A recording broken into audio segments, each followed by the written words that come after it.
Friends అందరికీ నమస్కారం.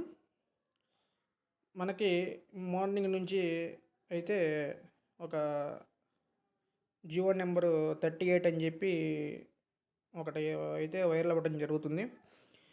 ఇది దేనికి సంబంధించిందంటే ట్రాన్స్‌ఫర్స్ అని చెప్పి ఉందన్నమాట. ఇది 100% ఫేక్ అనమాట ఇది. ఎటువంటి జెన్యూన్ ఇన్ఫర్మేషన్ అయితే కాదు. 100% ఫేక్ అనమాట ఇది. దీంట్లో చూస్తే మనం చాలా క్లియర్‌గా అర్థం చేసుకోవచ్చు. ఇక్కడ ఫస్టు మనం అలైన్‌మెంట్ అనేది ప్రాపర్‌గా అయితే లేదనమాట. ఇది ఫస్ట్ మనం అర్థం చేసుకోవచ్చు. అలాగే తర్వాత ఏం చేశారంటే ఇక్కడ మనకి ఇదిగోండి ఇక్కడ కూడా అలైన్‌మెంట్ అనేది సరిగ్గా లేదు. అలాగే మనకి వచ్చేసి ఇక్కడ నైట్ ఏమైందంటే దీనికి సంబంధించిన డ్రాఫ్ట్ అనేది ఒకటి వైరల్ అయిందనమాట. ఎంఎస్ వర్డ్ ఆఫీస్ ఫైల్‌లో. అక్కడ ఇక్కడ డేట్స్ దగ్గర ఏందంటే బ్లాంక్ అనేది ఉండి, ఆ బ్లాంక్‌ని ఇప్పుడు ఫిల్ చేసి ఎవరో పీడీఎఫ్ రూపంలో దీన్ని కన్వర్ట్ చేసి పెట్టారనమాట. అలాగే ఇంకో విషయం ఏందంటే దీనికి సంబంధించి ఇక్కడ చూడొచ్చు.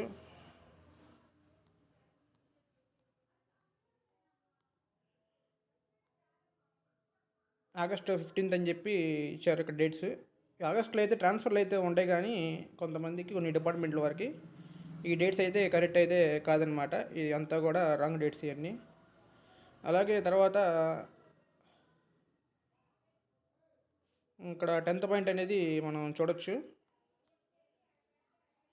మళ్ళీ ఏమన్నారంటే the ban on transfers shawl come in to force with effect from 15th August 2024 అన్నారు.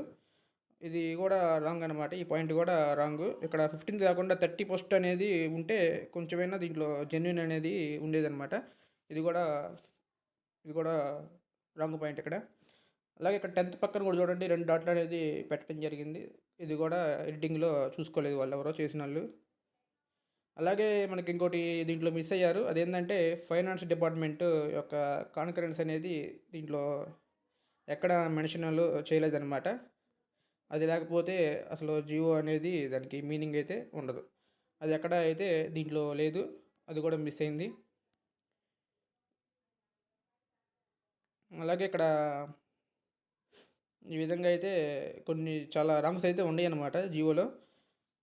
కాకపోతే అందరూ ఇవన్నీ తెలుసుకోకుండా చాలామంది ట్రాన్స్ఫర్స్ ఇచ్చారని చెప్పి అనుకుంటున్నారు. వాస్తవానికి అయితే 100% ఫేకు.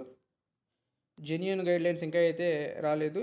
అది ప్రజెంటు సీఎం గారి దగ్గర అయితే ఉందన్నమాట. అది అప్రూవ్ అవ్వగానే మనకి వన్స్ ఆ జియో అనేది వస్తుంది. రాగానే వాటిలో గైడ్లైన్స్ అనేవి క్లారిటీగా ఉంటాయి. వాటి గురించి మన ఛానల్లో క్లియర్గా చెప్పడం జరుగుతుందన్నమాట. అప్పుడు దాకా మీరు ఎటువంటి జియో వచ్చినా కూడా దాన్ని నమ్మొద్దు.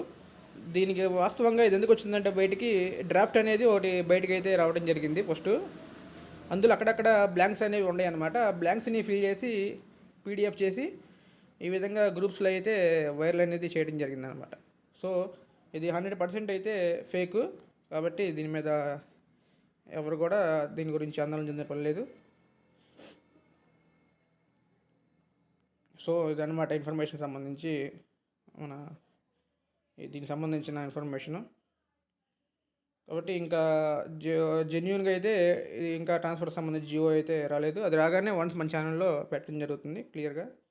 సో అప్పుడు దాకా వెయిట్ చేయండి. ఇంకా ఎవరైనా మన ఛానల్ని సబ్స్క్రైబ్ చేసుకోకపోతే సబ్స్క్రైబ్ చేసుకోండి. ఎందుకంటే వీడియో పెట్టగానే మీకు నోటిఫికేషన్ రూపంలో రావడం జరుగుతుంది. సో మీరు కూడా ఈజీగా చూడడానికి వీలుంటుంది అనమాట. ఇదనమాట జియో సంబంధించిన ఇన్ఫర్మేషను. ఇది ఏదైనా కానీ 100% ఎడిట్ అయితే చేయడం జరిగింది. అక్కడక్కడ మనకి గ్యాపులు చూసినా కానీ పారాగ్రాఫ్ మధ్యలో గ్యాప్స్ కానీ అన్నీ కరెక్ట్గా అయితే లేవు. ఇదంతా మనకి ఎలా తెలుసంటే మనం ఆల్రెడీ 1, 2 సార్లు ఒక జియో అనేది ఫేకా జెన్యూన్ అని చదువుతాం. చూసి దాంట్లో ఏం మిస్టేక్స్ లేకుండా ఫస్ట్ అన్నీ కూడా వెరిఫై చేసిన తర్వాతే మనం చెప్పడం జరుగుతుంది. ఈ రోజుల్లో ఇలాంటి జియోలు అనేవి చాలా బయటకు వస్తున్నాయి. మనం చాలా చూస్తూనే ఉన్నాం ఈ మధ్య. అందులో భాగంగా ఇది కూడా ఒకటనమాట. ఇది దీనికి సంబంధించిన ఇన్ఫర్మేషను. ఈ ఇన్ఫర్మేషన్‌ని మీ ఫ్రెండ్స్‌కి కూడా షేర్ చేయండి. అలాగే మన ఛానల్‌ని సబ్స్క్రైబ్ చేసుకోండి. సో నోటిఫికేషన్ రాగానే మీకు వీడియో అనేది చూడడానికి మీకు పాసిబిలిటీ అయితే ఉంటుందన్నమాట. Thank you.